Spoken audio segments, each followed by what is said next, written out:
So you know I'm paid in full.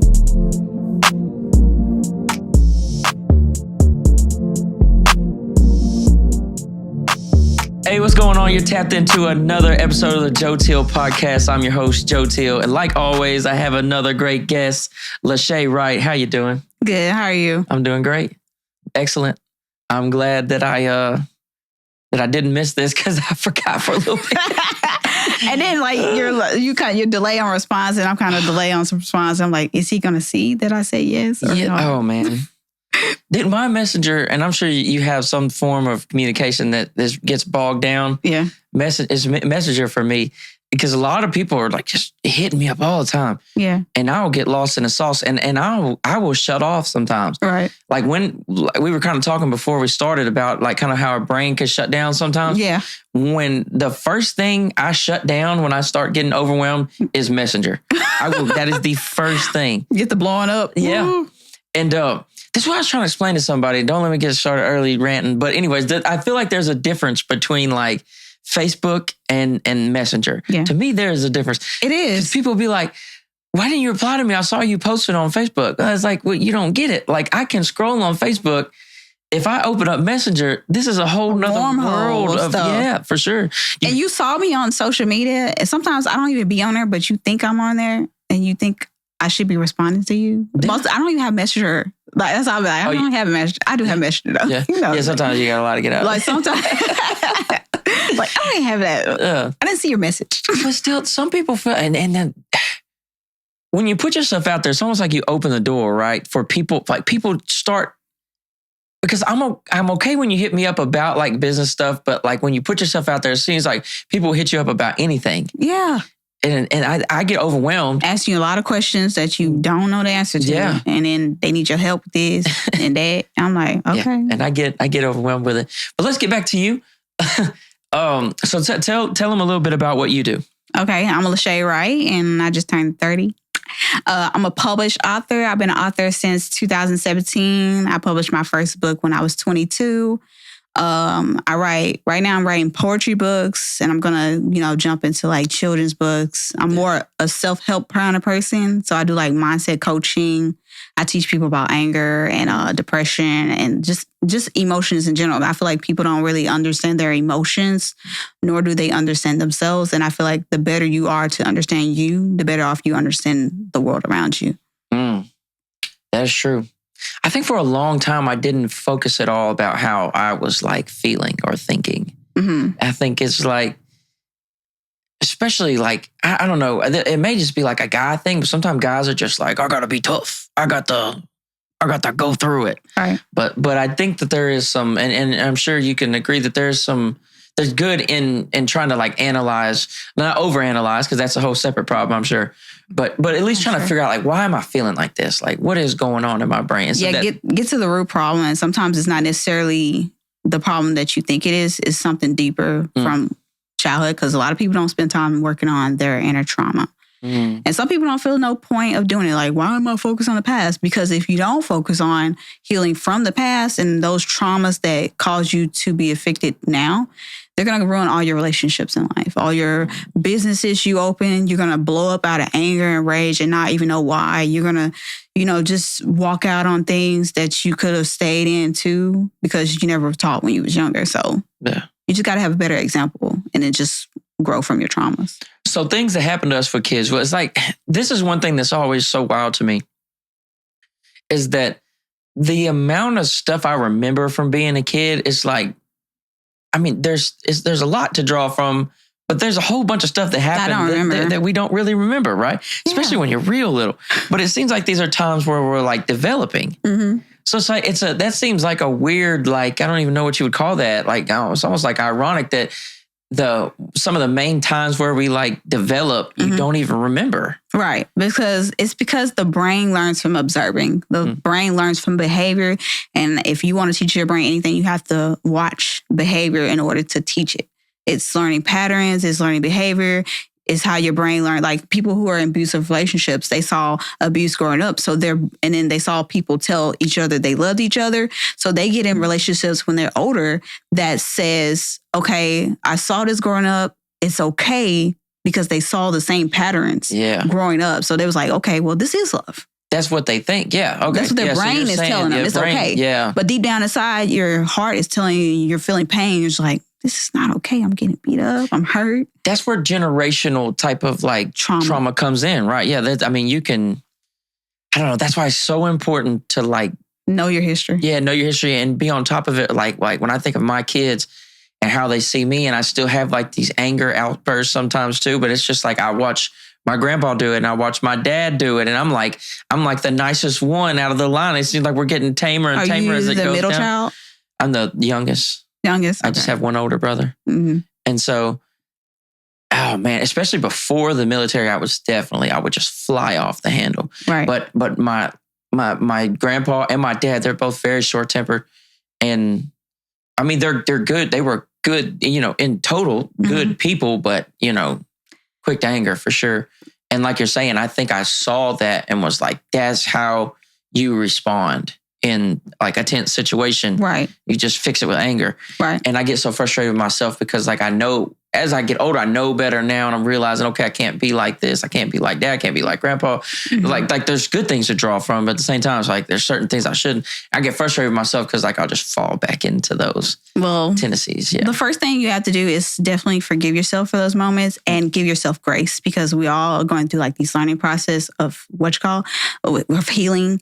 And like with anger is just a sign of telling you that you're hurting, that you're angry. An angry person is a wounded person. That's your body expressing pain. It's angry, it's mad. You feel someone did something to you, or a situation didn't go the way you felt like someone did something wrong to you. So your body expresses it through anger, rage. But the biggest thing with anger is to find better ways to channel it. Like maybe like instead of allowing it to build up, maybe communicate it when you first feel it. Like, okay, like open your mouth, be bold enough to be like, even if they don't care, I don't like the way you spoke to me. It was very disrespectful and you really crossed my boundaries. Like open your mouth and say, I don't respect this. See, I feel like that seems like the easier route, and that is the right route to go, but it almost feels easier to bite your tongue, and then one day you just give out. Self-neglect. Yeah, and then you just explode. That's how I am sometimes too. But like you're saying, I know that I should speak this. I should say, hey, this is why I'm exploding. Yeah. Trust your intuition and do what your body's telling you to do. Because if you continue to neglect yourself, you go in these states of self-sabotage. Sabotage yourself, like on jobs or just anything, any environment you're in. You want a healthy and happy environment, you'll destroy it by your rage, your anger, your behavior, your patterns, because you'll just make the perfect, peaceful environment chaotic. Yeah, I think people get, what do you think? You think people get comfortable in chaos? And so like if stuff gets too peaceful, they get chaos? Their brain's not used to peaceful environments, so they think it's dysfunction that they should be used to. I don't think anybody should naturally just become comfortable with life, because if you're comfortable, you're not growing. Yeah, that's not good. But in chaos, I think you need structure. We all need balance and structure. Yeah, I think I've been in points where I was like, things were so wild, like with family life and stuff, that even when something, like you're saying, something good would come along and I would just be like, you know what? Things don't go well for me. So why don't I just make them not go well for me? Well, it's, yeah. Oh, that's so that's what a thought of yourself. So you're, as a man thinketh, so is he. You think you don't deserve good things. Yeah. So that's something you believe. That's a self-belief in your mind. You believe, okay, I don't deserve this. It doesn't stay in my life anyway. You know what? I'll just destroy it. I'll just stop it before it hurts me. Okay, I'll just make sure this opportunity doesn't work because the other ones didn't. So I don't get it anywhere. Yeah. You know, it's you self-destructing, self-sabotage. It's why you done that. Yeah. I've done that. Yeah. I'm getting better over the years, definitely. I've made some major growth in like the past, like especially like I would say like 4 or 5 years. Been good for me. But oh man, I've kind of, there's been several things in my life that I needed to get rid of before, and you just hold on to them. So let me ask you this then. Why is it so natural I get you may have already explained this, but why does it feel more natural to, do things that move us backwards almost? You know what I'm saying? Because like when I'm really on my stuff, like it's taking all this effort. It seems like I'm going against the grain to do right. Why do you think, I have my opinions on this, but why do you think it's so much easier to like self-destruct or you know what I'm saying, or just do things that don't work out for us? It's the same thing with like people knowing that if they go to the gym and work out, they eat healthy, their bodies will get better. But they believe they will receive fast results. People are chasing results as part of process, growth, and actually becoming a better version of yourself. And sometimes if you're not able to visualize this better version and what this better version does, like how they communicate, the way they speak, like how does this Joseph look, right? How does this look? I said your name right? Yeah, that's my name. How does Joseph look, this future Joseph? What kind of husband do I really see myself as in the next year? And just visualize it, meditate on it, and become this version. Like, what do you need to stop doing? What habits you need to take away? And just get like the knowledge. Like, you really need to learn, go to the library, get books, learn things that you didn't learn. Like, if you have patterns that you struggle with, go find it. Go find it in the bookstore. Learn more about it. Understand yourself a little bit more. The better you are at understanding yourself, the better you are as under the world, a world around you. That makes a lot of sense. So yeah. Yeah, a lot of people don't know what's going on with them, and then they're like, well, why I don't understand life? But like you're saying, you have to, if you don't know you, then you damn sure don't know. I spend a lot of time with myself, so I know.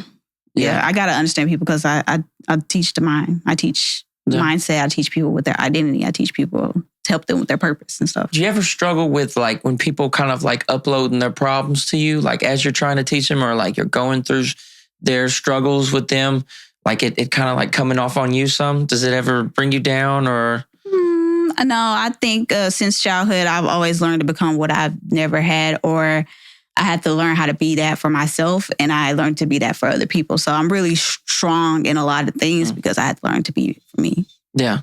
Sometimes when I help people, I can get like too invested, and then like, I'll set boundaries. Yeah. But yeah, that's like, so boundaries was a big deal for me when I was like in business, especially like when I first started the studio. I had to like, at first I would just do anything for anybody because I just needed the money. And then I was like, customer service, I'm going to go above and beyond. But then like you can have great customer service and still have boundaries. Like it's just something you have to like, it's something you really do have to think about and like set these lines. Like, no, he can't talk to me like that. I don't care if he's the client. The client's always right. That's bullshit. That's not true. So it's like, yeah. But even in our personal lives, I don't know, man. Like, I will respectfully give you a refund. If you feel like you have to come unpeacefully, then you can leave peacefully or chaotically, however you feel like you need to leave, but you will receive your refund and we will no longer do business. Yeah. You have to be okay with saying no to money sometimes. Yeah. You can't let money rule you because... Yeah, there's these when I would record rappers, they would just like try to throw money at me to like get rid of the rules. And I'd be like, look, I don't want to do this if we're not going to go by the rules. Like, because I made this, you know what I'm saying? Like, this was my deal. I want this to work my way. We'll be in complete chaos if we didn't have rules and structures and laws. Yeah. Like, this world, people will be stealing and people will be probably cutting each other's fingers off and hanging each other still. Yeah. I mean, it's probably happening somewhere else, but I'm just saying, without a little structure, we're going to go into chaos. Yeah. I wonder why that is. Us as humans, like human nature, like we have to have like laws. We have to have like this. We need guidance. Guidance, yeah. For sure. What? I don't know. If we're, that's why I say the lost sheep. The lost sheep. Like, you don't want to be that lost sheep because the lost sheep does anything. They're just out there drifting in life. You don't want to be like that drifter. You want to know, like, you want to be grounded. You want to have foundation for sure. You want to make sure that you know what you're going towards. Yeah, I think you said it like twice in two different ways. Like being able to look forward and kind of see where you're heading. That's like, when I first started like making goals for myself as far as like how I'm going to move the business forward, it's when I started looking like way ahead, that started to help me because then I was like, if I could just map this thing back out like backwards. So I would just sit around when I was younger and be like, I'm going to be the best at this.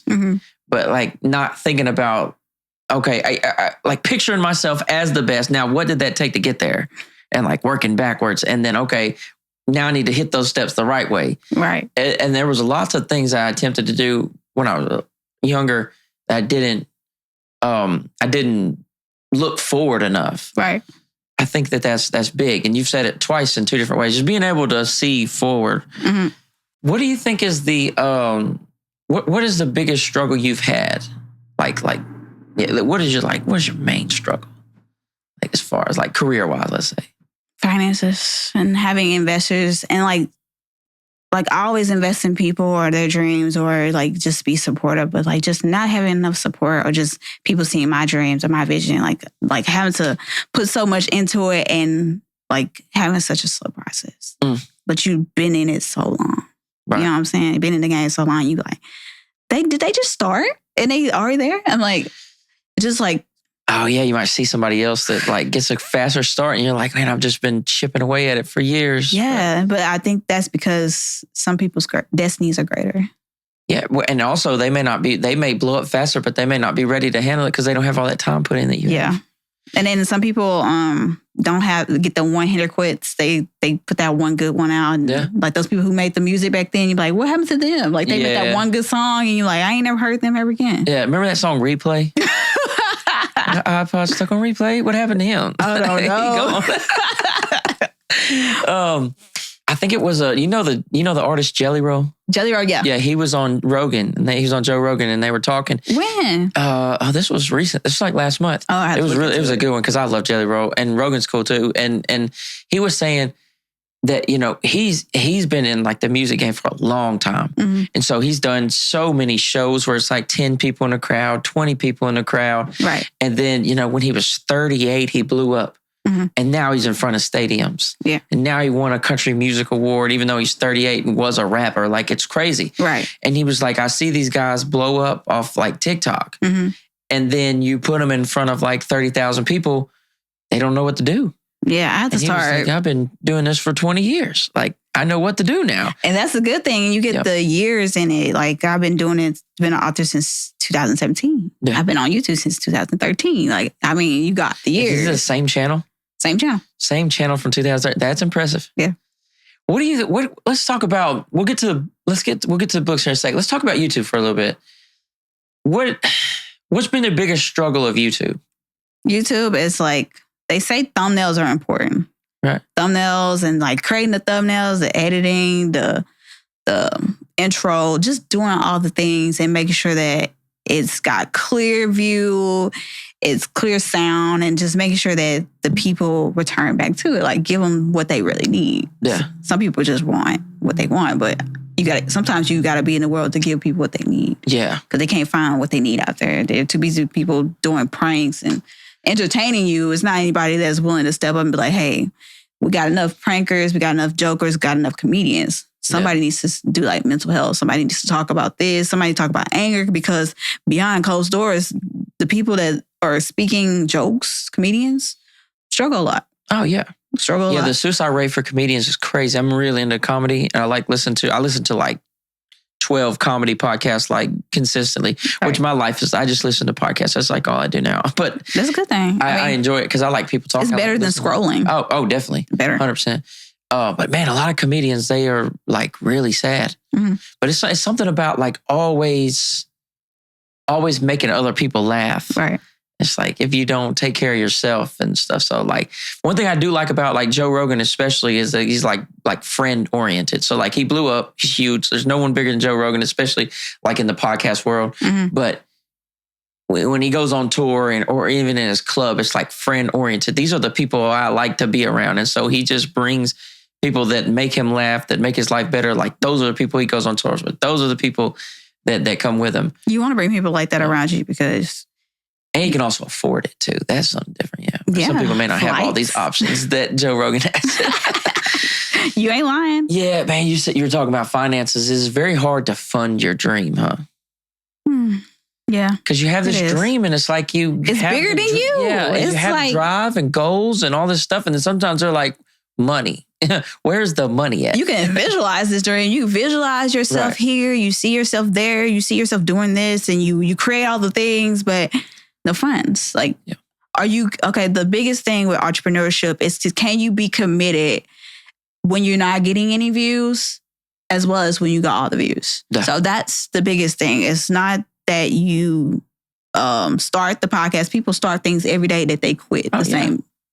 Can you stay committed to it? Yeah. And how long will you be in this? Like, is this a long-term thing or this short-term thing? Are you committed for the longevity or this is a short-term thing? Yeah. This podcast right here is long-term. And I'm set in. I'm set. But when I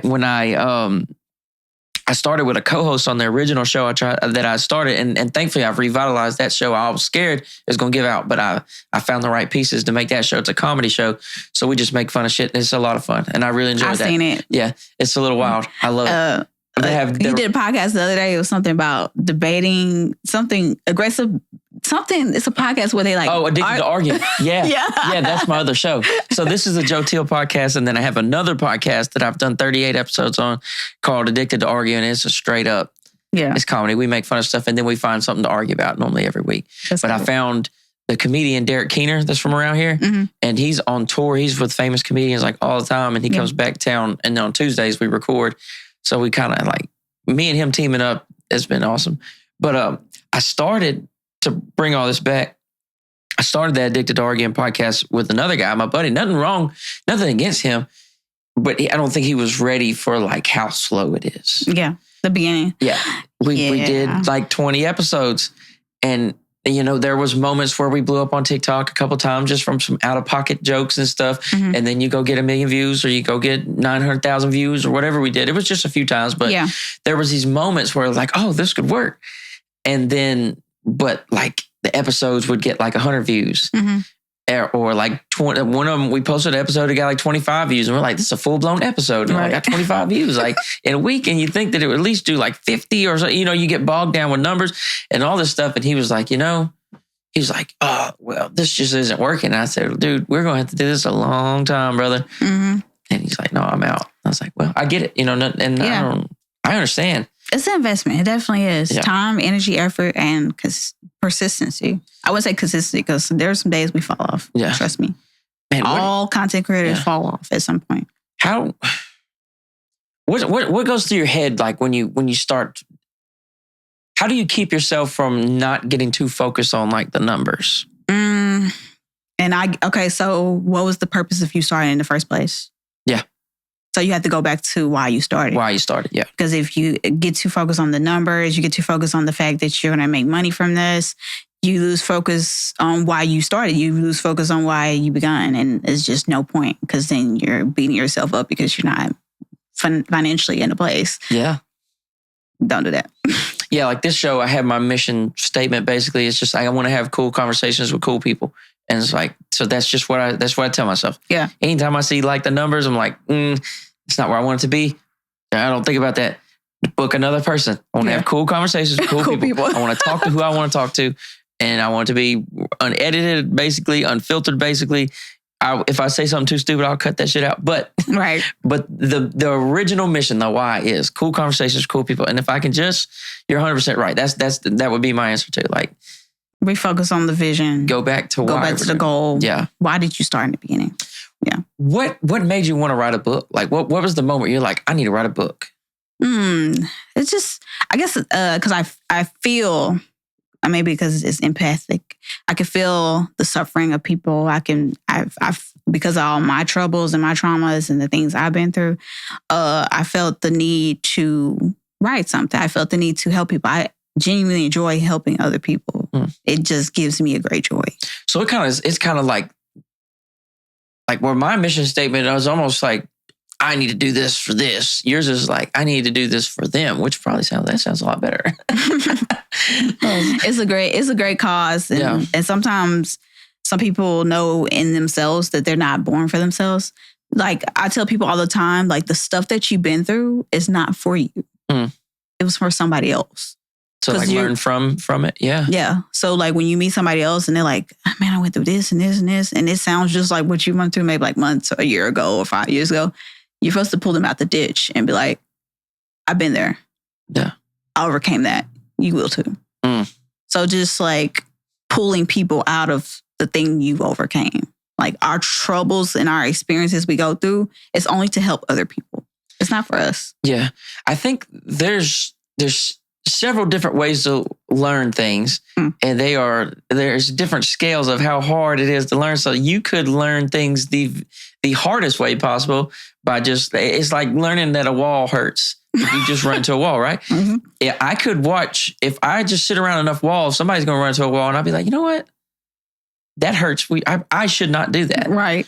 Or I could just be like, you know what? That wall looks like I need to test it. Right. And it looks like it can be broken. Yeah. And maybe I hit this a couple times. Yeah. So it's like you can learn that walls hurt by watching somebody else crash and be like, oh, damn, like maybe I shouldn't do that. Or you can just learn the hard way. I think a lot of people learn the hard way.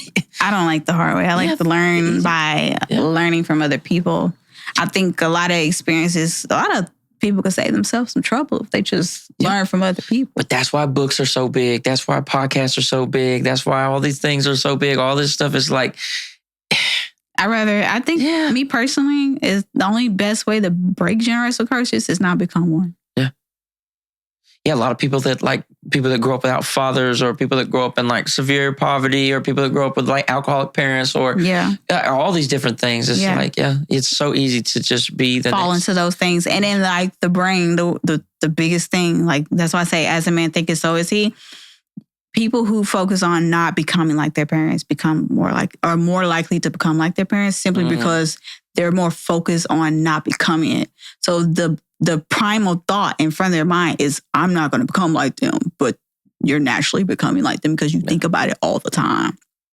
But if you think about other things like, I can do this to be a great dad, or I can be like this to be a great dad, then naturally those things that you're thinking about, you become like those things. But if you think about, I'm not going to be like that, you're going to become like that because you think about it all the time. Yeah. Like those people that can't get over their past or get over the things they lost, they naturally manifest the past in their present. And that's why good things they work on gets destroyed. Do you believe in manifesting things? You can sit there and think on it long enough that it will happen? Mm-hmm. I think everything that we do happens in the spiritual realm before it happens here. You have to literally possess it there before it becomes a thing here. Yeah. Like before you got that car, you made hold of it in another place and then it became here. Yeah. I think you can manifest things, but I definitely think that you have to like back it up with like real life things. Yeah. Yeah.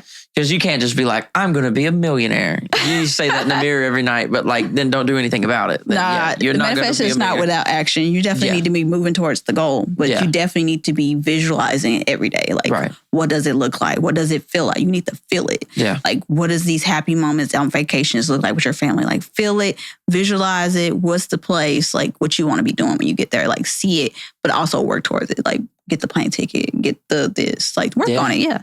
Yeah, you can't just say, I'm going to Hawaii. You just don't do nothing to go to Hawaii. You're going to be in Texas still. Right. You expect someone to get it for you? Yeah. Like, no, that's not manifestation. But no, I'm with you. I agree. I think that you can think things hard enough. And then if you make the plan afterwards and then you're consistent with the plan that leads to what you visualize, I believe that you can do that. Right. A lot of the stuff that I'm doing right now is because of the 22-year-old self. Was what she did, like all the stuff she established when she was young and all the stuff, like I'm just going back perfecting whatever she started. But like everything I did when I was 22 and starting stocks, Bitcoin, all that stuff, like I'm still doing it now, but just learning what's the best thing to invest in now. Yeah. I think we should always be thinking about our future self, huh? Mm-hmm. We don't think about our future self enough, I think. I do. I'm always like 5 years ahead of myself. Yeah, I need to do better. But present day Joe, well, I do good things for future Joe. But you know what I'm saying? I think we could all benefit from thinking about what, like in a year from now or 6 months from now, like how is me doing this pattern over and over and over again? Like, what is it going to do for me? Is that leading me where I want to go? In 6 months, is this going to be this in a year? Yeah. The battle is kind of in our mind, right? Is that the battle within, the fight within self? You are your only worst enemy, and you're the only one that's preventing you from having great success. But even like there's other things in life. I think a lot of people struggle to hear that. Like, I think a lot of people know like the cliche type of saying you're your worst enemy, but like it really is. Cause a lot of people, like, especially in this culture that we've created, like all these, like almost like made up haters, like so-and-so's hating on me. So-and-so's hating on me. I got all these haters. I got all these hindrances. I got all this blocking me from being successful. Or a lot of times it's like the reason you're not successful is because you weren't diligent in a couple areas that you needed to be diligent in. And that's literally it. Or you just care too much about what other people thought you didn't do anything about anything. So. Yeah.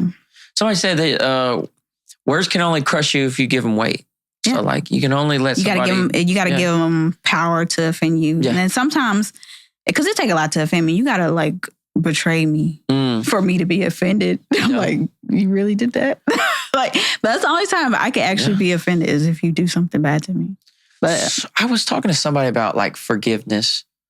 Talking about, somebody was saying that, I was saying like if somebody says they ask for forgiveness for me, but they don't really change, then I'm just going to throw that shit out the window. Like, but they were saying you need to forgive them because it's for yourself. What do you think about that? It's true. Yeah. Forgiveness is for yourself. It's because you're no longer carrying the weight of what they done. You're letting it go. You're not going to forget that it was done. You're going to let the fact that it was done to you. You're going to make peace with your enemies. You're going to be like, okay, well, I forgive you. I'll let this go. And you're going to go on about your way. Because God said he will make a fool of your enemies. Yeah. Well, that's the thing about forgiving your enemies is they don't have to be your buddies again. Like they don't ever have to be your life. You can forgive somebody and cut ties with them. Mm-hmm. I think that's important. That's true. Yeah. How many times can somebody show you that they're wrong? And like, after a while, it's just like, you're not smart if you keep bringing them back. Like, it says a lot about your character for keeping them around. Yeah. Yeah. It's what is something in you? Like, now you got to do some self-work at that point. Yeah. What in you is validating that this behavior is okay? Yeah. What in you says it's okay that I may have to go through this? Like I can get hit on in a relationship, or I can get cussed at or talked down to, or, belittled. Like what in you says it's okay? And what is that self-belief that says it's okay? Yeah. And then you need to change the self-belief, and then you need to set the boundary, and you need to remove the person out your life, or you need to set a strict boundary and say, hey, we can't do this. That makes sense. I think this is a sad statistic. I think I saw this the other day. This is so sad.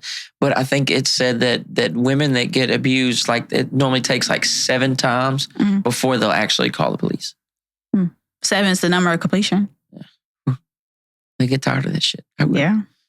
I think there's a lot to be said about the women that go back to that. I think it's, somebody that is just can get, I don't know, someone can have that much sway over you, and it's so sad. That's one of the things that get me down. Like I think about that, like women that are getting like beat on and shit. It's familiar, like the familiar thing. Like it's kind of like some people make it okay in their mind. Like, that's what I mean by you make it okay. They saw somebody do it before, and their mind has made it okay with what's happening with them, and it's going to take a lot to pull them out of it, and they're going to have to find the strength within themselves to be like, this is not what I want. This is not how I want to be loved. This is not okay. And then they're going to have the strength to leave. Because like if a woman isn't left here, she's not going to leave physically. Yeah. That's true. Man, who was I talking to? I was talking to Sade James from Texarkana Gazette. And we were talking about the differences between guys and girls. Mm-hmm. And we went on a whole rabbit trail on that deal. But, and we're so different. Mm-hmm. Like guys and girls are really different. Yeah, men naturally process things after they lose things. Like after they have to learn the hard way. And then women will be going through it and processing their emotions while they're experiencing it. And then they eventually leave. Like, I done told you multiple times, like, you're not listening. Okay, cool, let's go. You know? Yeah. Men have to lose things in order to appreciate them, which I don't fully understand that. Yes, it makes so much sense in my head. It doesn't make sense. But I think it's because of the absence of a father. Yeah, that's for a lot of us. Yeah. A lot of that shows up with like avoiding. Have you seen these videos on TikTok, like the avoidant partner? Mm-hmm. The partner that is avoidant, like pushes people away or pushes people who get close to them, that triggers like this feeling of being loved. And then if they feel like they're going to be hurt because you're getting close, they're going to push you. Oh yeah, that's like putting your defense up too much because you're just like, but it's like you're so scared that it's going to go wrong that you just break it basically. And you create it because you're thinking about it. I do believe that man, there's been some wild examples of that in history. But anyways, I don't want to go on that tangent. But man, our brain's such a wild place. It really is. This may be just like a crazy deep question, but it's something I like to think about. What do you consider like? What do you consider like consciousness? Like, do you think? Depends on what consciousness you're talking about. Do you think it's like I would say, so like out of all the animals, we're obviously like different, right?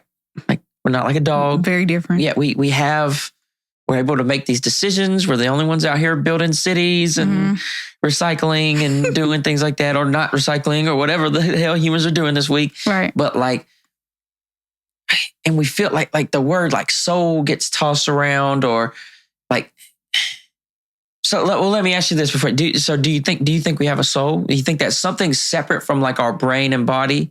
There's something else like soul or spirit or it's hard to ask. It's it's I hard to think about. But what do you think about that? I think soul is more connected to your fleshly behavior, like what you would do in the world and like worldly things and your worldly desires, and your spirit's more like, okay, I'll make peace with my enemy. I forgive. It's like, so they're separate. So you're saying that they're separate. Mm-hmm. So we have they're separate parts of you. It's okay, like so we have a soul. It's kind of like dimensions. Okay, like you got dimensions to consciousness. You got consciousness. You got subconscious. You got you got different parts. And same with you got 3 parts of your body as well. You got the physical temple.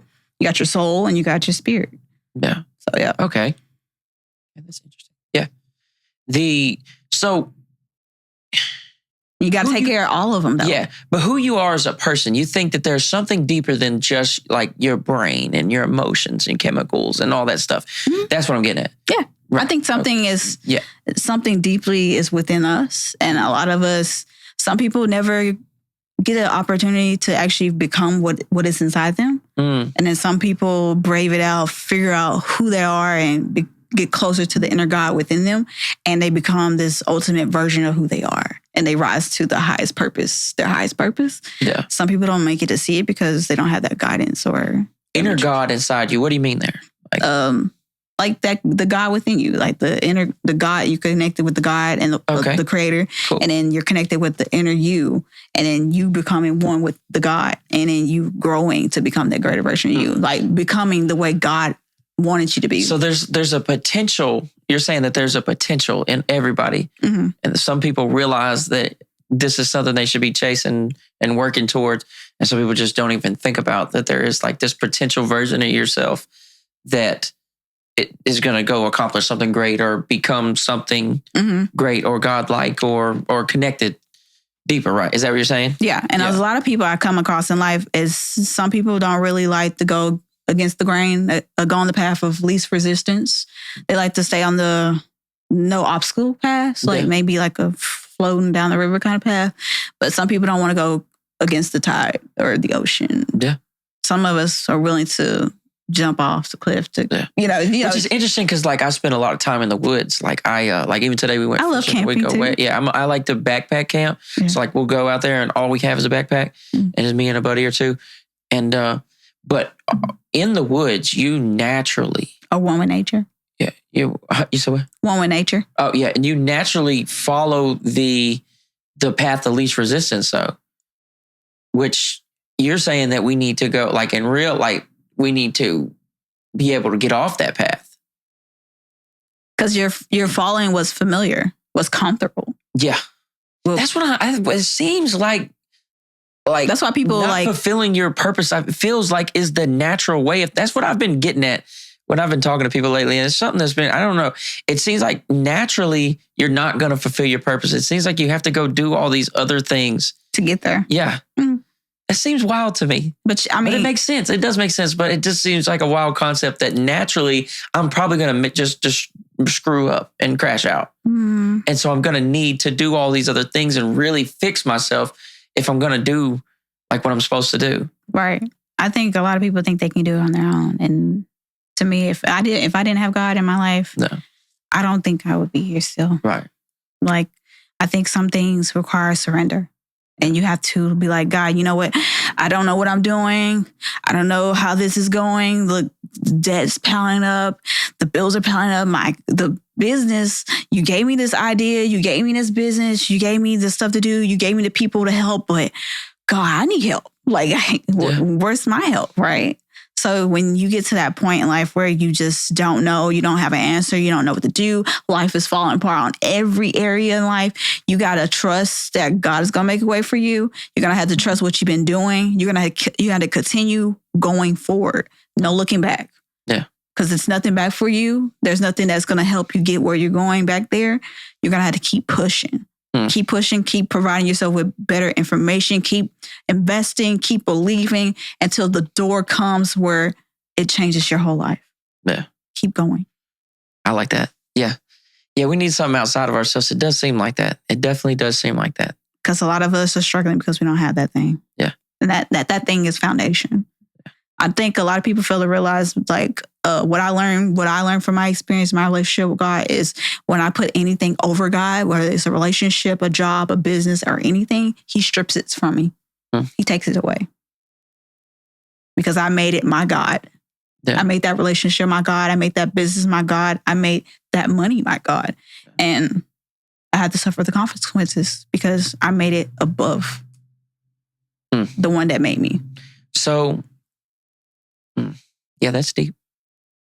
I think it's just like an idol, basically. Yeah. Mm-hmm. I think, and it's hard because you can even make food an idol. Yeah. That's why I say don't be gluttony. Too. Yeah. Oh, it say don't be gluttony, and you're like, oh, all this delicious steaks and burgers at the Golden Grill. Yeah. I tried to fast the other day because everybody's like, I like to do like health stuff, and people have been talking about fasting, intermittent fast, and all this stuff. Mm-hmm. I'm like, I'll try it, and like 6 hours went by, and I'm like, dude, I just cracked. I just went and got a burger. I was like, oh no. All my like mental fortitude was just gone for food. No. You gotta definitely drink water and stuff. Food is crazy though, because like you can be, like you said, you can be addicted to food. There are people that get way overweight and even get sick, even get diabetes, get all this stuff from like food addiction. But like, it's like food addiction is crazy because you do need food, right? Right. You can't cold turkey quit food. That's crazy.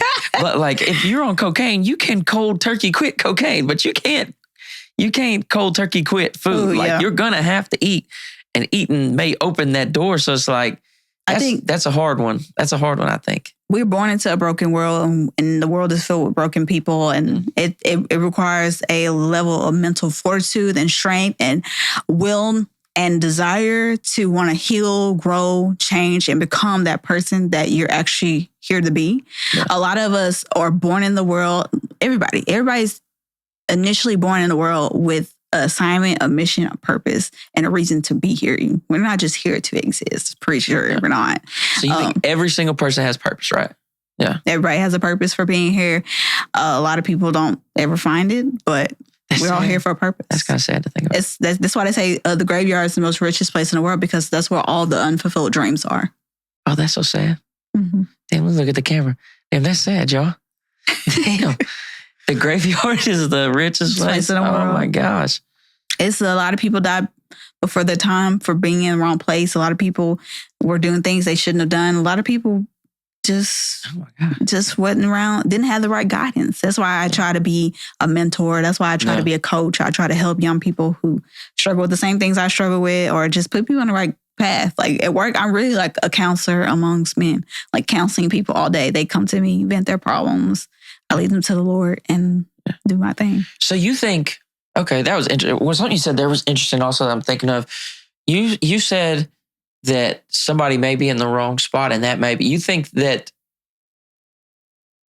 well, I guess that would line up with kind of like free will, is that you have a choice to go this way or that way, and maybe the different ways you go may lead to, different paths. Obviously, for some reason I never thought about it, like in a way of like you may, because when I think about like, because I guess everyone says like, well, when it's my time, it's my time. Like maybe that there's like there's this fixed point in my life that I don't know yet of when I will die. But maybe that's not a fixed point. It's kind of what I took from that, which I'm not sure is that what you were saying? That maybe you could die. Maybe that point is different. You could die before you were actually supposed to. That's crazy. Yeah. I mean, I never thought about that before. And that's why I think when we was in school as kids, they used to come to the schools and be like, what do you want to do?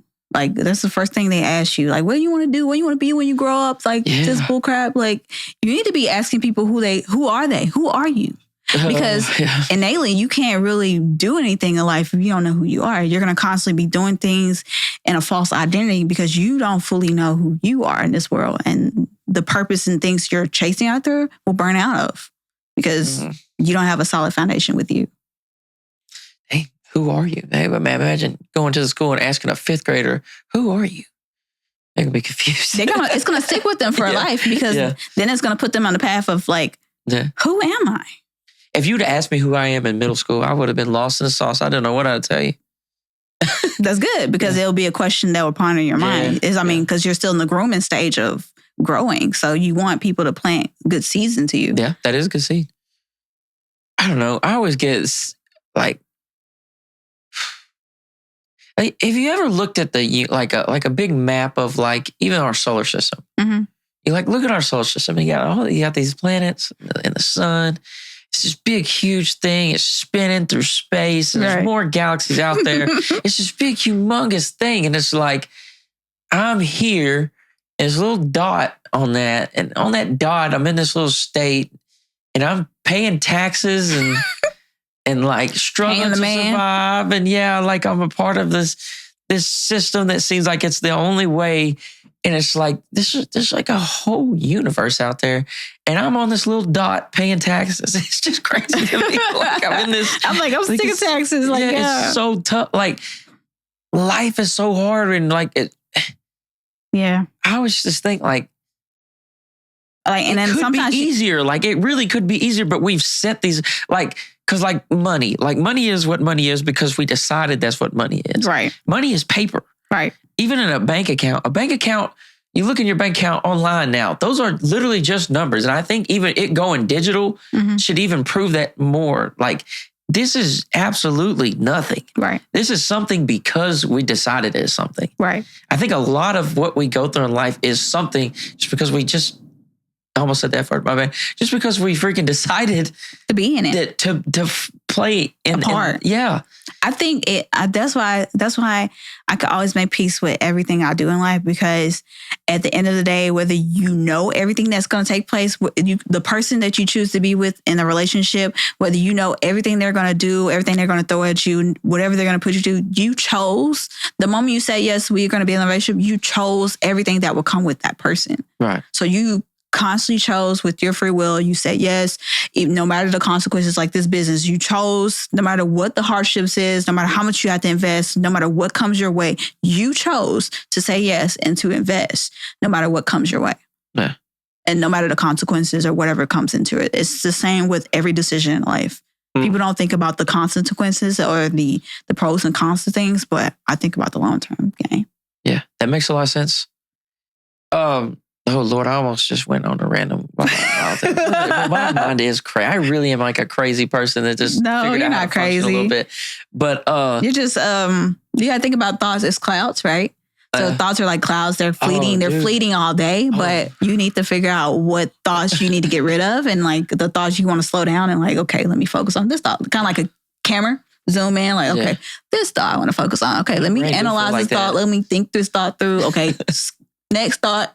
Pull it to service, that type of thing. There's a lot going on up here. It's like, me too. Yeah. But I think that's a good thing because I don't want to just be sitting around not thinking about nothing. I think that's an alternative. To just turn Netflix on, you get home and watch Netflix and binge watch doom TV. Scroll and binge watch TV. And they put whatever they think is best into your mind because you're going to sit and watch it because it's so good. It's so catchy. It's so addicting to watch. Yeah, when I don't know, I've been, especially doom scrolling, I've been like, I'm trying so hard to stop doing that. When I feel like I'm just scrolling for no reason, right. I'll put a podcast on, I'll go look up some type of YouTube video that's going to help me. Like just replacing doom scrolling with like learning. Like, all right, let's learn something. If I'm just going to sit here and bullshit for 30 minutes, why not come out a little bit better from it?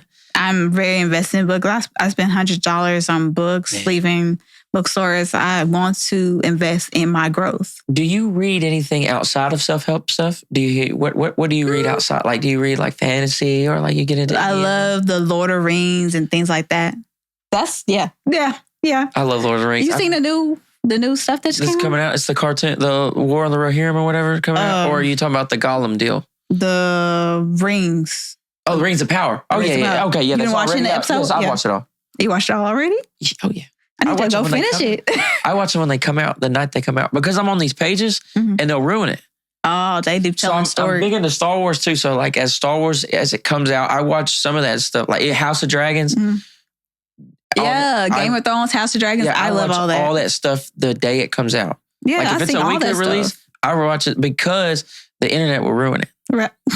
They will ruin that shit. They will spoil it. And I don't like this. I'm like, yeah, that happened. Cool.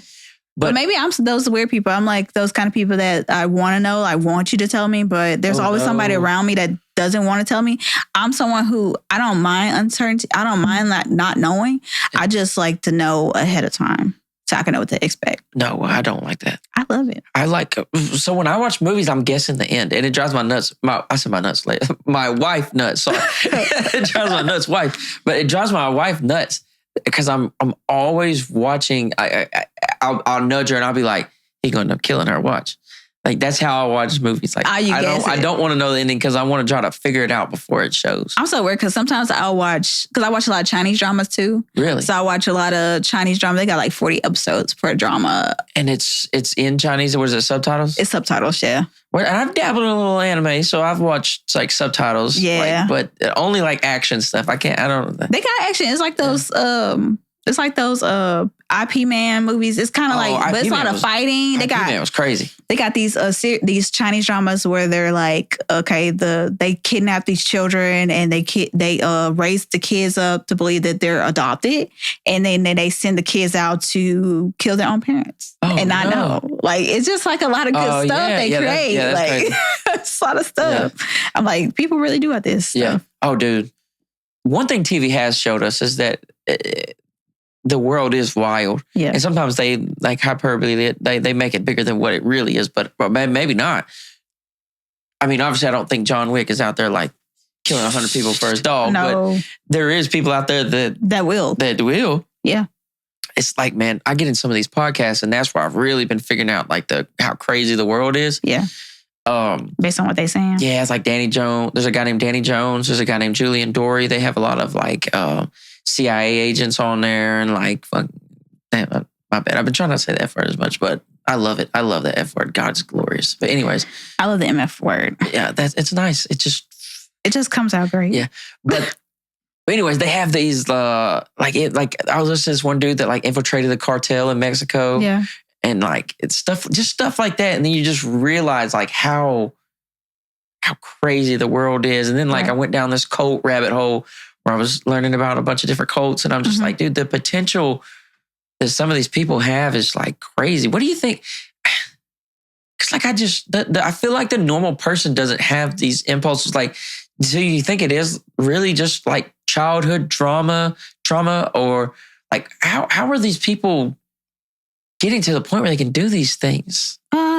Like I said, numbness from too much pain growing up, and now they no longer feel. Some people get to the point where they feel nothing. You know what I'm saying? And then like the stuff they're doing, they feel no empathy for it, and then it's not until they get on the right path where they starting to think about, okay, I killed all those people. They have remorse. They start to feel, start to cry, start to ask for forgiveness, start to go through the path. It depends on the path you choose. If you choose that path, you're in the world, you don't feel no wrong with what you're doing. You're doing it and you're comfortable with it, and there's nothing in your mind. Like, I feel like when I was in trouble all the time, I don't think being in fights and staying in trouble was as hard as being good and staying on the right path. It was just a lot easier, it seemed. Yeah, because you could just be callous to it. You could just be like, okay, I wasn't even old enough to, for them to lock me up when I was younger. Then they got these kids get locked up young now. Oh, yeah. Well, they bad. I think we made it bad for them. Yeah. Our generation. Yeah. Well, this next generation would just shoot you. I'm telling you, they don't have no mercy. No, they don't fight. We used to fight. Yeah. I used to throw hands. In high school, I would go fight. And we'll talk to you the next day like it never happened. Yeah. Like Shake we were hands cool. with people after getting my ass but whooped. they don't do that now. No. This is different. No, that's different. I wonder, like, It could be you the talk COVID about generation. like spirit, your soul and stuff like that. You think that is it something demonic that gets in people that where they do this stuff, or is it just you getting to a point where you're so callous in your emotions? Or it's that you got the people that are too traumatized where they don't even feel things, and you got the ones that because they hold on to the past, their anger. That's why you got to forgive. That's why they say forgiveness is for you. If you hold on to anger, trauma, whatever, any demon, like say a demon of rage or suicide comes up into your body and takes your body. So you're saying that and that emotion is a demon? No, not emotion. I'm saying it can utilize. Oh, your like emotion. open the door for it to come in. Yeah. Yeah. Okay. It's an open door for you. Yeah. So it can come in and use that very rage and anger that you've been holding on to and use you to kill, destroy. Like, don't be a vessel for the enemy.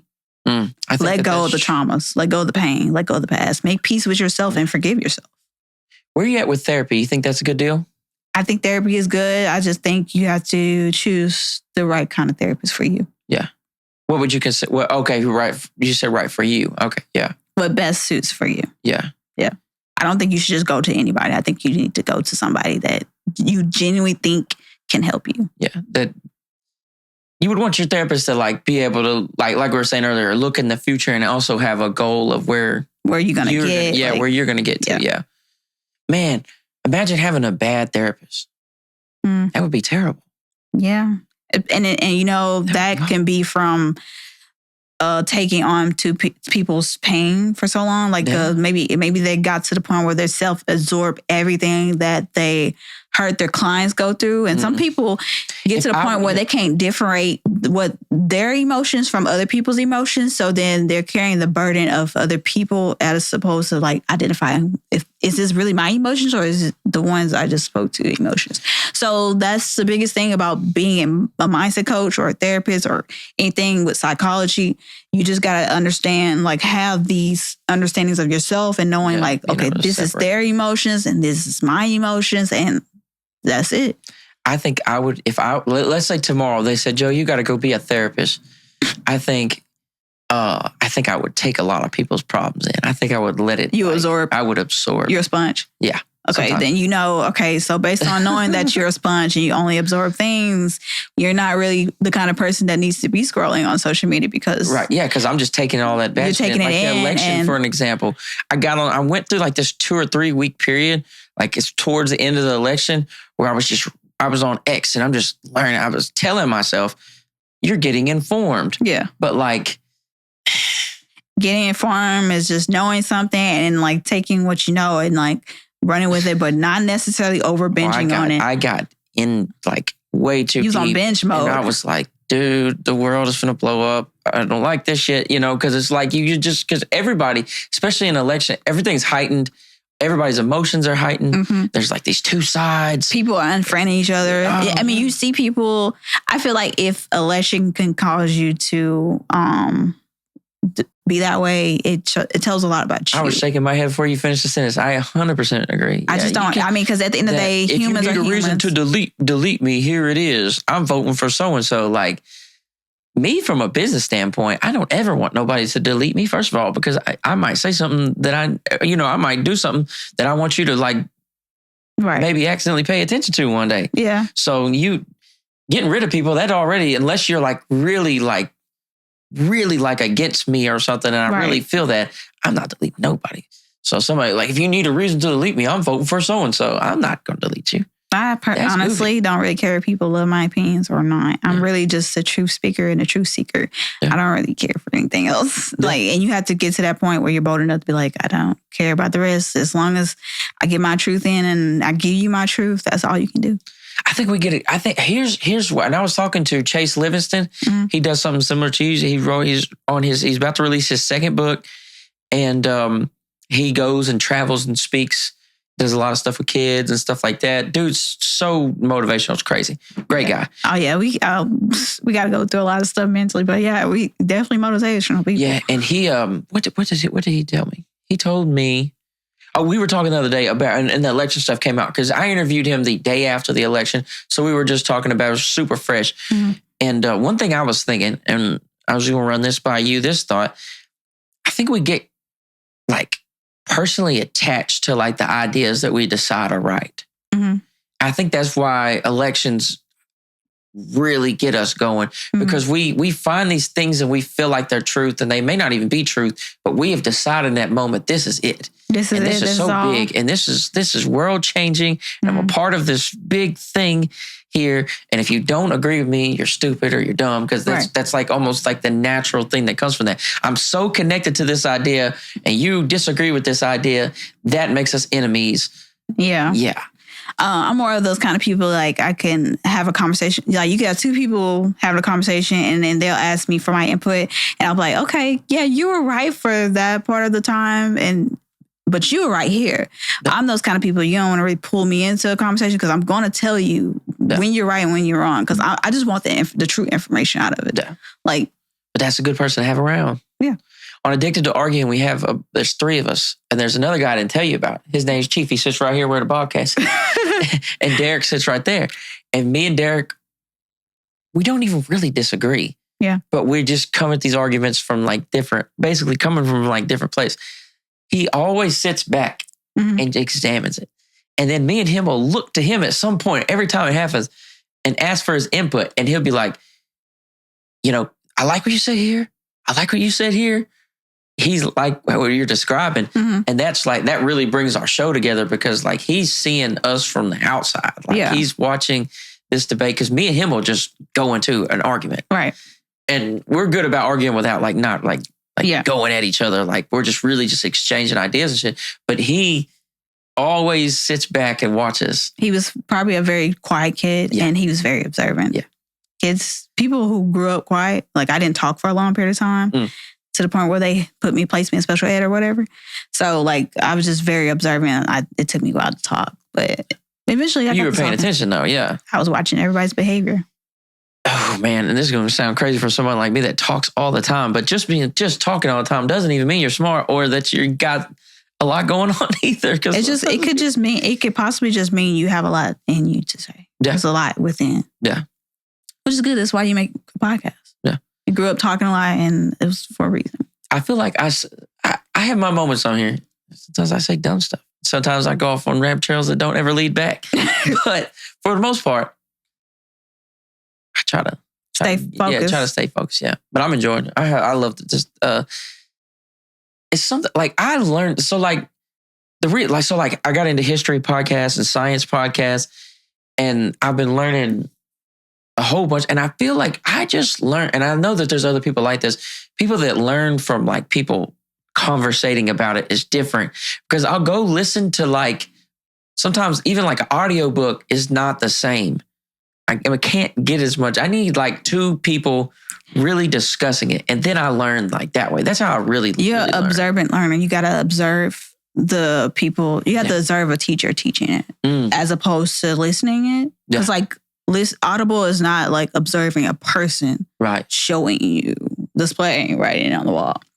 You observe you learn from watching, basically. Yeah, like a history podcast. But knowing that about yourself, you might want to channel towards that, watching more YouTube videos. Yeah, I like YouTube videos. Yeah, me too. Yeah.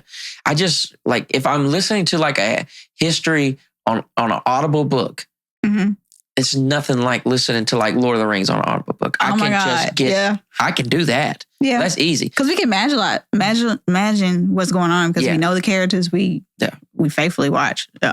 Yeah. Who's your favorite Lord of the Rings character?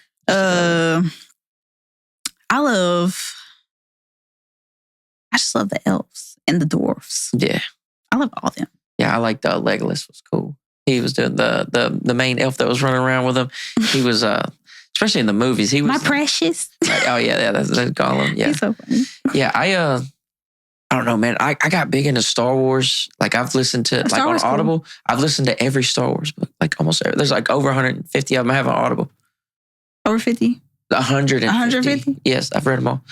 I read all the Game of Thrones books. I read all the Lord of the Rings books, The Hobbit, all that stuff. What else was I into? I'm more a movie. I have both collections of movies and books. I'm a big collector of both. Actually, after a while, I stopped collecting. I used to be a big gamer. Then I went into movies. Then I went into books. Now I'm just like focused on education. But I was like, I will reward myself with a new gaming system when I get the peak of success I want. You know what I'm saying? Like when I get where I want to be. What kind of games did you play? I like the Call of Duty for sure. I definitely love missions. Okay, so you like the actual like I like to go do process. the missions, not like you're not like an online go play. See, when we were younger, when we played games, we had cool games. We had cool games with campaigns, like to go do the missions. Yeah, I like mission games because that's what we grew up doing. Man, I remember playing like the original Call of Duties and like Gears of War and like all these games. What was the game called? The Nintendo? You had to blow the back because it was just... Nintendo. Yeah. Those type games were crazy. Now these kids... Don't know. These kids are connected to everybody, which is wild. Let's talk about social media before we... Because we've been talking for a while, but that's fine. But let's talk about social media. What do you think it does to our brains to be disconnected? Because we're the only people in history that's ever been disconnected. There's never been any point in time where people have been even remotely this close connected to other people. What does that do to us? Well, I feel like I'm not a parent. I'm just giving advice. I feel like people who have kids and they let their kids play on games all the time, it's the same chemical reaction that you get when you're on drugs or if you're like overdoing things that can make your body burn out. Like it gives the same chemical reaction to your body. Hits. Yeah, like it just the game. Like you're like it's like dopamine. Yeah, I think like if we've adapted after all these years, and like obviously like even humans, we've changed as far as like the different circumstances we've been through. I was even talking to the historian dude, and he was like, yeah, in the 1100s, like everyone was like a little bit shorter. Yeah. So hell, we've even gotten taller. And then like even thinking about our wisdom teeth, like our wisdom teeth don't fit no more because we don't eat the same way we used to eat. Right. So things like that. I think that our body is going to have to, I think like, because you hear about like social media and like even like Fortnite, like addiction, stuff like that. Like that is like bad for our mental health. Right. I think what could happen is our brains may adapt in the future to connection. Yeah. And we get more used to it. But I think right now, since we lived through the time where the internet has exploded, I think our brains can't handle all the connection opportunity. Yeah. Like it's just more than what our ancestors ever, they didn't have this opportunity. Yeah. They couldn't know what was going on in Russia. They couldn't know what was going on in China hardly. You Newspapers. Definitely, you definitely couldn't just FaceTime somebody across the sea. You couldn't do none of that. Like this is... And I think that's a lot of problems with the health issues and mental health and stuff like that is people have too much access to too much of stuff and they don't take breaks from it. You got information overload. Information overload for sure. Information overload. Like back then, they probably lived on lands and the houses were far away and they probably didn't get the news about bad incidents until like weeks later. And then now as soon as something bad happened, you get an alert to your phone. Someone got kidnapped or anything. Like it's instantly coming to your phone when you're constantly being downloaded with negative, this, bad this, like this is happening in Ukraine, this is happening in Israel. This is, just like overload information. Yeah. And people don't take the time to step back and really consider how is it affecting them. Yeah. I don't think our brains are ready for it. Yeah, I'm ready for it. I feel like they'll adapt. I really do. I think our kids will grow up in this deal, and I think they'll be better suited for how much, maybe, or it could just be rotting our brains out, and it could be just like terrible for us. Yeah, it's kind of like any too much of a good thing is bad for you. It's like people who smoke weed. I have no problem with smoking weed because I used to when I was growing up, but I think some people overdo it, and it does make them forget stuff. Like I've really been around people that smoke it all the time, and like, girl, what you tell me earlier? I'm like, what? Like you really forgot that quick? Like. Yeah, everything in moderation for sure. Like, I think humans have found ways to cope with everything. They either cope with food, cope with music, cope with this, found every way to use everything to deal with their pain and avoid it as opposed to actually face it. Yeah, that's 100% true. I think now we have even more ways. Like, I just keep thinking this, like, no one ever in history has had more ways to avoid pain, the actual stuff we're going through. Yeah.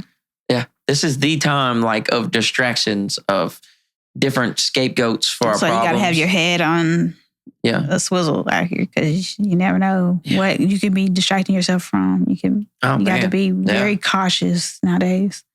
Yeah, man, I was just out at dinner and I was watching there was like 6 people at a table and they were pretty much like on their phone the whole dinner.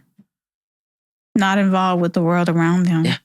And then somebody can easily come in and like, pow, pow, pow, pow. You just don't even know. Don't even know, yeah. Like you need to be paying attention to like the person's behavior. Like I seen early on this movie with my dad and my mom and them. I think it's called Survivor.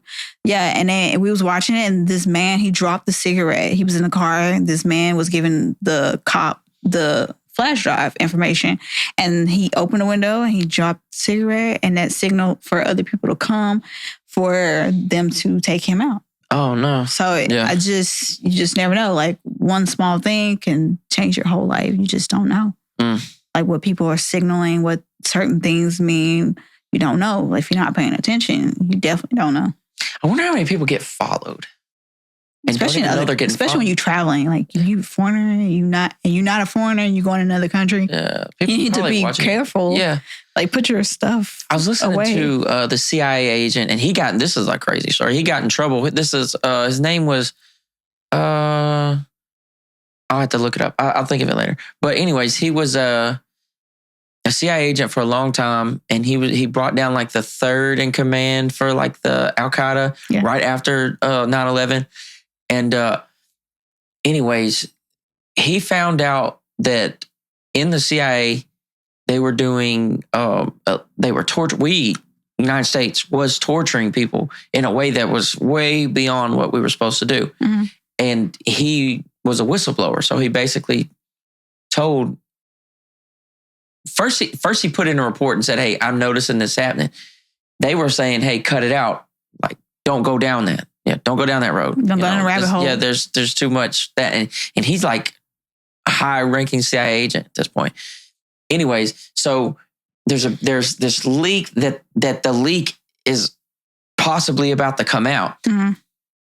George Bush was going to pin it on him, maybe, and probably not him directly, but they were going to have him pin it on this guy, the torturing. Yeah. Even though he was just the one that was going to bring it to light. So he had to immediately bring it to light. Mm-hmm. So then he was like the first whistleblower for the torturing program in the CIA, and then basically got brought up on all these charges, and all he was doing was trying to bring to light the truth that, hey, we're doing something bad to these people. And yes, they did do something crazy bad to us, but, we still believe that we're supposed to operate in between like these boundaries while we're out even doing like CIA stuff, like espionage and all that stuff. You're supposed to have some boundary, some rules. And so he came out with it. And then he realized he realized he was being followed 2 days before the actual warrant came down to arrest him. Mm-hmm. And so like they thought he was skipping the country, and he just realized he was going to a funeral out of town, and he realized he was being followed. So I bring all that crazy shit back to say, like, I don't know, like everything is so bad. Like there's like this deep corruption. There's like these people that have this plan for you and capabilities of doing such evil shit that me and you, we're just regular people trying to do good in our life. Like we wouldn't think of stuff like that. Yeah.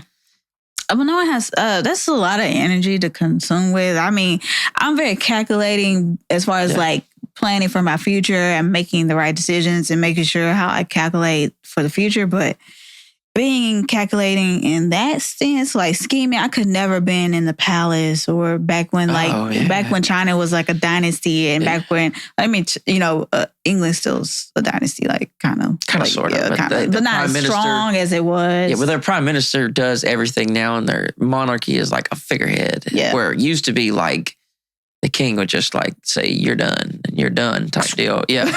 Yeah. Well, it's just like it's changed a lot. We are very modern day society. Like I think is a governor in China now. It's not a dynasty or anything anymore. We've come a long way. Yeah. We have, but it's like these same dark thing. It's just like it's the same thing. They're just more advanced in how they do evil stuff to us now. Yeah. It's the same mindset though going on. Like even in an election, the way people try so hard to get elected, it's the same type of energy that these people had when they were trying to become the next king. Yeah. All these shows, Game of Thrones, Vikings, all these shows I watch, it's all about who's going to be next. Yeah, who's the next king? Who can get the position? Who can stay on the throne without dying? Yeah, and they do the most awful things. To each other. Yeah, to get and to that loved point. ones. Yeah. And then it's just like getting with the person you cheated with, right? Mm-hmm. So let's say this girl's dating her boyfriend. Mm-hmm. And she decides to hook up with you. Mm-hmm. And now y'all fall in love. Yeah. And you think that she's going to be faithful to you, but she fell in love with you while she was with him. Right. That probably not the right pattern, right? So it's just like if you had to kill somebody to be king, somebody's probably going to kill you. Yeah. I mean, because it's a seed. You're going to reap the seeds you're sowing life. So if you're helping people, you're encouraging people, you're spreading light and sharing light, you're going to get more light. And if you're doing bad things, you're going to project and get those things. That's true. I try not to, I get sucked into these deals because they're fun to think about. Mm-hmm. But I also got to get back in there. I was like, man, we need to help people. We need to be positive. We need to do all this. Yeah. I mean, it's just finding your avenue and like what you think you're best at helping people with. Yeah. Yeah. Well, what is something that you overcame and you just really feel like people need it, and then you can help those people with that. Yeah. That's how you start that. Turn your pain into power and then make it purpose. I like it. What time is it? Yeah, I feel like we were over now for sure. Want to plug any books or where to find you or what all your stuff? Yeah. Yeah. My website is www.authorlashawright.com. And then you can find me on Amazon at Lasha Wright. I got Infinite Wisdom 1 and 2. I got The Fight Within, and I got a sketchbook. And I'm working on this new book right now. It's gonna be the best book that I've written in a while. And I'm gonna be publishing a lot more books coming the next year. I'm gonna be really busy, really focused on traveling, really focused on going places. So yeah, just look forward to that and seeing some good stuff on my YouTube channel with my mindset coaching, stepping my game up on mindset coaching. I do one-on-one coaching. I also have a course that teaches people how to overcome anger. So just look forward to some great things because I got great things coming. Yeah, next time you feel like flipping a table, just call her. Yeah. I flipped a table the other day. Not a table, it was a stand. Stand. Like a deal. Mm-hmm. But I calmed down. Yeah. Sometimes they have the room. So you can do this thing because this is, I don't know where it's at. Maybe you can buy, because this is very therapeutic to break things. Yes, that's what I was just going to say. It feels so good to you can do it in a healthy way, right? So it's like, this thing where you can break glass. You buy like all this. This is like this class I saw on TV where people go purchase specific glass and then like they just break it. That sounds awesome. Or you can just go to like art classes. I'm an artist too. I paint, I draw, I write, I do all that good stuff. Yeah. And you can just get all the colors you want and just express the emotion you feel. So the anger, what does anger look like? Just color, paint it. Or you can do things like write a letter to yourself or write how you feel and burn it. Piece of shit. I'm angry because of this, and then burn it up. And then like, you no longer have to look at it. Like just release it. Don't let it. Burn some shit. Yeah. No. Sorry, don't give me stuff. I'm about to burn the house down. I'm tired of looking at this shit. No. But like release it. Release the anger. Like a lot of people spend years with anger being stuck inside them. A lot of people carry their trauma on their back. And a lot of people bury their trauma. And a lot of people project their trauma. And a lot of people utilize their trauma to become great in life. That's what I need to do. So, it's you could be on any perspective with the trauma. Awesome. Like I need to hear a lot of this. Mm-hmm.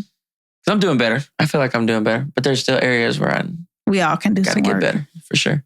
We all got to go back and heal the inner boy or inner girl of ourselves and an inner teen, and go hug them and tell them that you love them and say, it's okay.